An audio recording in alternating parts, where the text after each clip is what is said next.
We're starting with AC Coppens, who has 15 years of experience with her company that she's the CEO of, which is Marketing Consultants.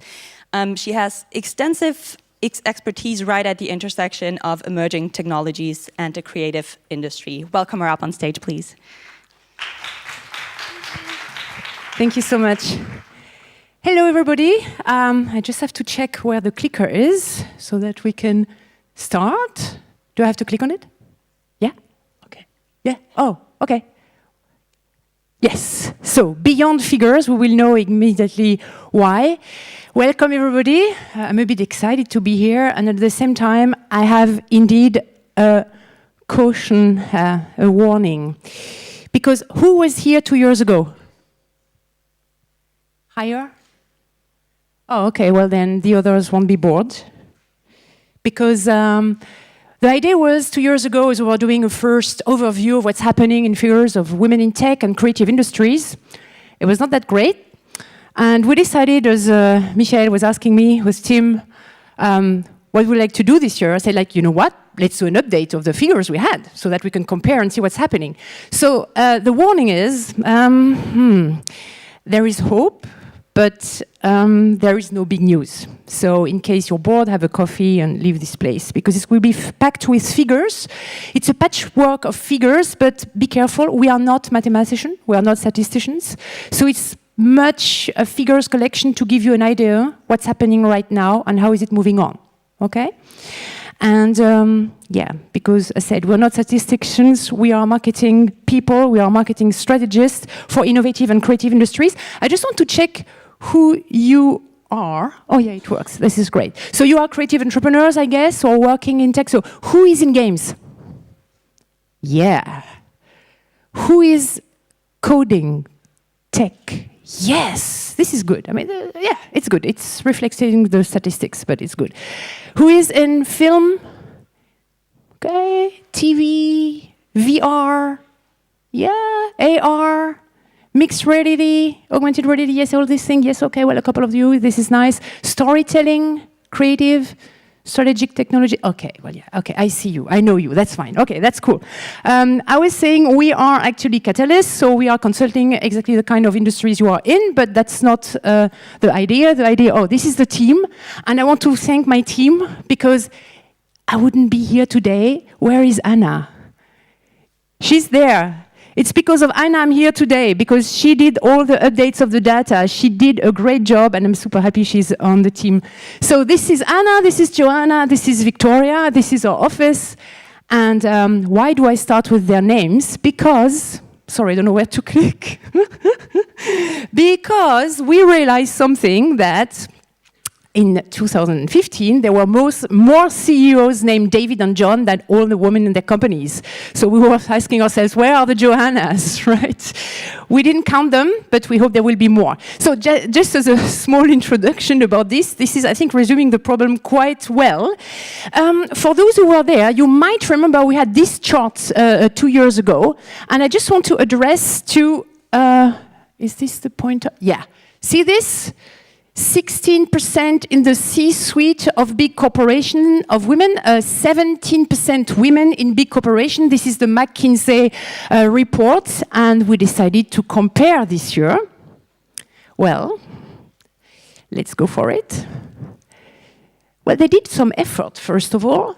They were really like splitting between white men, men of color, white women, women of color. We see the great hierarchy here. Let's have a look at the C-suite. We have, indeed, better than 16, 17, and 18, 19 and 20%. How great. Fantastic. Plus 1%. Here we have plus 0, plus minus 0, and here we have minus 3% in the senior vice president, etc. So, what can I tell you? Great? Not really. Right? So I just wanted to give a first overview of like big corporation. We're going to go down now to the more entrepreneur side of the business.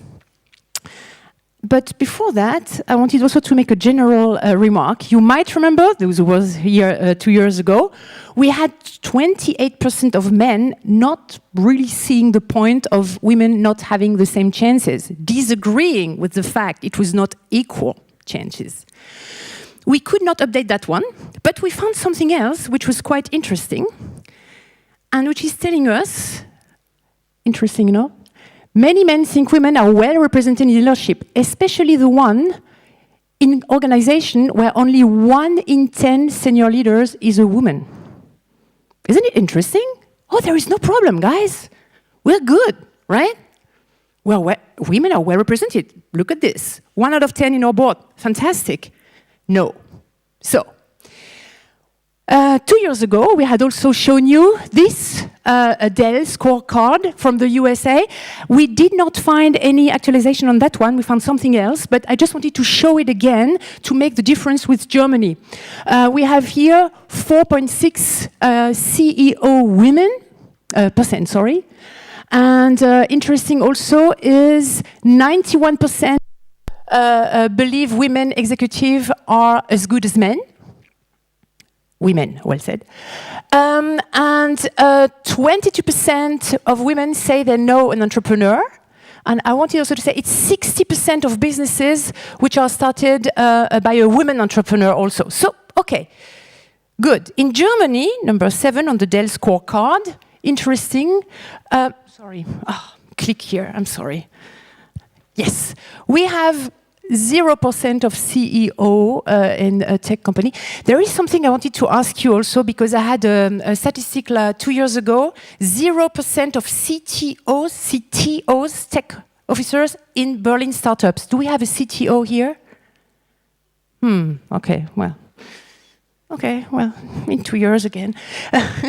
Okay, so here it's interesting. We have only 80% saying they have the same kind of skills, and 36% think they have those skills to start a business. So we have in Germany a different mindset, which is quite interesting. I will come back to it a bit later on.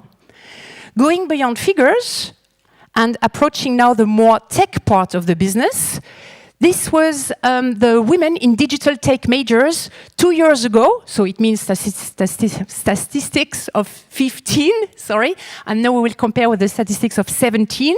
So I would like to have a short comparison with, for example, here we have Twitter. Remember this? 13, 22, 34. In tech jobs, 13%, leadership jobs, 22%, total workforce, 34, okay?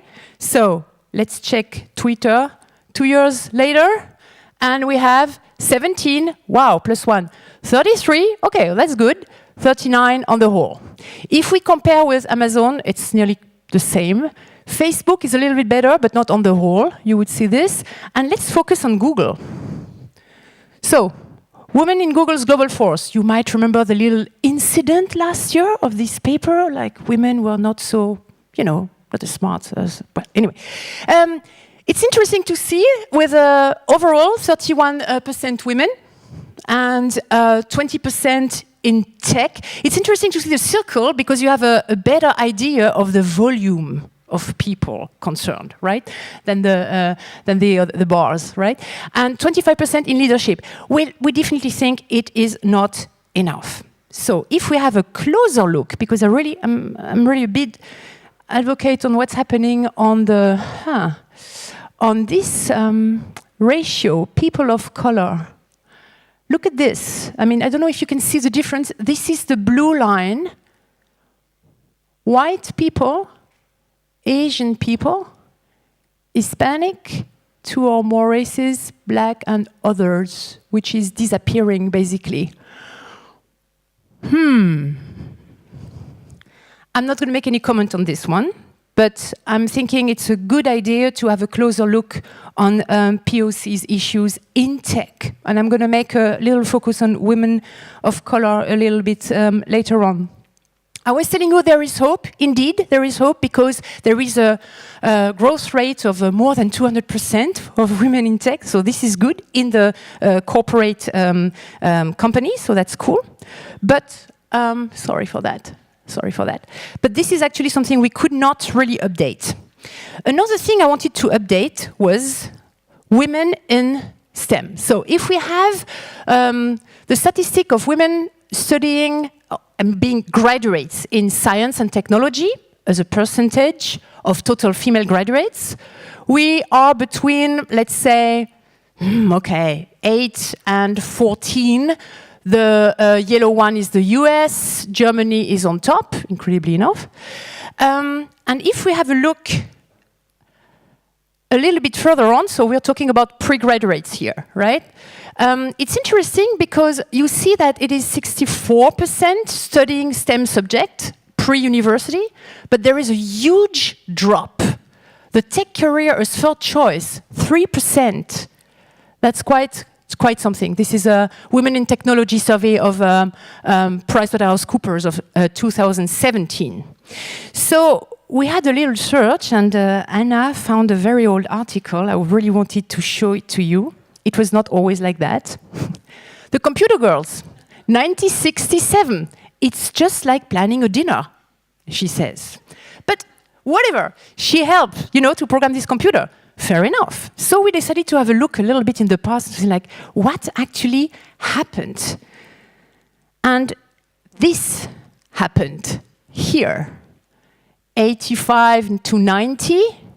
This is a source of the National Science Foundation. So it's the US. We think the US have very often a sort of, let's say, visionary, pre-visionary tendency indication on what's happening. So anyway, so we had a look at this, and what happened? The share of women in computer science started falling. Actually, more or less the same moment when personal computers started showing in US homes. And why? Because, say the study, personal computers were marketing for boys. Point. That's it. So, we have to deal with a mindset here which is quite challenging. Let's have a look now in the more women in tech statistics and entrepreneurs. In the UK, less than 1 of 10 women is in a leadership position within the tech sector. 4% of software engineers. Germany, 3 to 8%, and no CTOs, as I was telling you before. So, then, if we have a look at the relation to money, and I am glad that I will have Ina and Claudia again this afternoon on a panel for access to funding, which is really essential. So if we have a look, statistic of Fortune this year, we have something like 2% of venture capital in 2017 for women. So this is a Fortune, this is for the States. There are actually different statistics. I'm not going to lose you in the figures, but in 16 we showed here stats with less than 5%. We found this year statistics with 7%. Yeah, at any case, everywhere less than 10%, which is definitely not good, right? And if we have a closer look on the amount of VC women, then it's not much better. And it shows, I mean, I don't think there is a typical correlation to this, but 5%, it was 2 years ago, the Harvard Business Review is saying 8% of women are investors.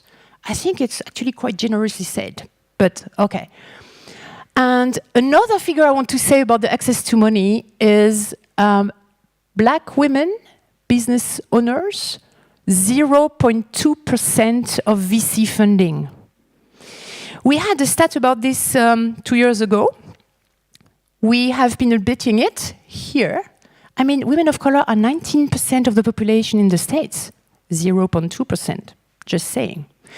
I'm telling you this because I want to make you even more aware about this issue, also here today in Germany. And to have this open vision, like, where are the women we can support? And how can we change the figures here ourselves? I'm really a big fan of this. Anyway, so I would love to see, of course, more women of color telling how they feel about the fact that they do not get the opportunities and they don't even get feedback about it. Why? Because is this obvious? Anyway, the big problem is that the The big problem behind this is actually women perform better. With less money, they make more turnover and profit. So why isn't this happening? Why? We know already, there was a survey like 2 years ago, you might remember, where everybody was saying, yes, if you have a mixed team, you will perform better. And this started to get on, and yes, you know, and I'm even telling my clients sometimes like, yeah, you're 2 or 3 guys, you're doing well, that's great, but what about having somebody else who is not the secretary, right? So this is interesting, less capital, higher revenues. So we need to work on this argumentation when we want to have access to funding. If we have a look at the pay gap, we have a new statistic, also a very nice one. Here, look at this. This one I like very much. The higher you go, the more unproportionally paid you are. In which country? Germany. Oh, great. This one is Spain. Fantastic. Look at this. I mean, as we were finding this, I was like, wow, economist.com, this is the source. I would rely on it, unfortunately. So there is this pay gap. And there is another issue. So money, tech issues, whatever that was, but then the visibility. Recently, like not even a year ago, I was attending a panel here in Berlin on tech, games, gamification or something, not organized by these guys, but there were basically, 7 men on stage, plus a male moderator. So I went to them at the end, I'm like, you don't have any women in your companies? And they're like, yeah, sure, of course. I'm like, why aren't they on stage?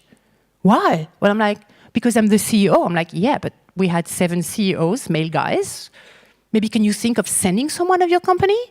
Like, this is like renouncing to a privilege of visibility and offering a promotion and a visibility to the great women you have on your team. That sounds good to me. There is even an initiative of guys boycotting panels when there is not a woman on stage, and at least one, and not necessarily the great moderator doing all the job of coordinating and preparing the thing. I think that's cool. There are 2 or 3 initiatives. If you're interested, I can give you the links. Okay, so let's go on. This was about the visibility. Where are the women? And if we have a look, I'm sorry, is there anyone here of Deutsche Startup? Sorry. Anyone from their team? I'm sorry, but I have to show this. I'm sorry. So this is you guys. And then if we have a look at the event team, it's only women, because they're great in events, right? Except this guy. This is the ratio you would find literally on every startup. Guys, tech, everywhere. CEOs, guys, everywhere. Marketing, personal administration, event, soft skills, women, and there is a guy still. Or, even better, that one, because they have something in politics and communication, hierarchy. 3 guys, and then we have the one, interns or something. This is the association representing the startups in Germany, I'm just saying. Sorry, but I had to tell that. Anyway, I'm going to skip this because, I still want to show you another statistic, which is this one. This is where Berlin is, 21. After Portland, Amsterdam, Atlanta, Austin, Paris, Seattle, Toronto, Boston, London, San Francisco, and of course New York first. Yes, this is the Dell Cities Index, Women Entrepreneurs City Index. So you see, we have a lot to do. This was a great statistics of Projekt Zukunft, the Senate of Berlin, but it has not been updated. I just can tell you that it is moving in Berlin. There are a lot of initiatives to support women visibility, women in tech, women in the creative industries. That's great. But to finish the stats, look at this. Imagine this report, which is a report of PwC. Is anyone here from PwC? Too bad. Anyway, funny characters, pink colors, women in tech. You know what I mean? Imagine this report. Skip the women, put guys. Everybody would say like, hey, is this a kiddie school book or what is that? You know what I mean? Women representation in a report, in serious report about women in tech. Why? I mean, it's a beautiful illustration, right? It's beautiful, but we have to look beyond figures, we have to look beyond hard facts and see also the representation of women shown in their environment, in their professional environment. Yes, so now, key facts. Persistence of gender gap, bigger challenge in the tech fields and in the leadership fields, we saw that. Very often the nature of gender inequality is shown and said and used as a cause and as an excuse. Well, you know, they get the babies, right? Then we have leadership roles male-dominated, I said that. Access to resources is a problem. But we also can say as a key fact, diversity is an ethical and a social and a business imperative, because we perform better when we are mixed all together. And it's not only an issue of fairness, it is an issue of performance, right? So it's all about the mindset. This is what I want to break down there. And I want to suggest some issues, and I have to excuse myself towards the women who were there 2 years ago. Because to be very honest, it is the same slide. The same. I'm not really happy to do it. I usually don't do that kind of thing, but I had to say, there is not one sentence I can change on the suggestions I can make. So, which measures can we take to neutralize the effects of maternity leave and parenting? How can we embrace and promote diversity in leadership styles? The way we work is different. That's great. Let's show it. Let's have more role model of women in leadership. How can we develop leadership skills? And especially strong communication, eloquence. Make a stand as a woman, be able to be articulated, not shy. Use and own the space the same way that men do. No fighting, just doing, right? Otherwise you are labeled as a hysterical, whatever. So, access to funding, we will talk about it in the panel this afternoon. Networking, this is a great opportunity here, that's for sure. Mentoring, I would say yes, please make alliances with older women with a great experience. I hate this idea of age dictatorship. These women have a great experience and they can share with you. Don't be afraid, approach them, ask them for mentoring. This is great. Sponsoring, promoting, this is what I was saying a little bit before, promoting the women in the enterprise to go at the front, to go on stage, to represent, and to find male allies. What I'm saying here is not like more women and only women, not at all.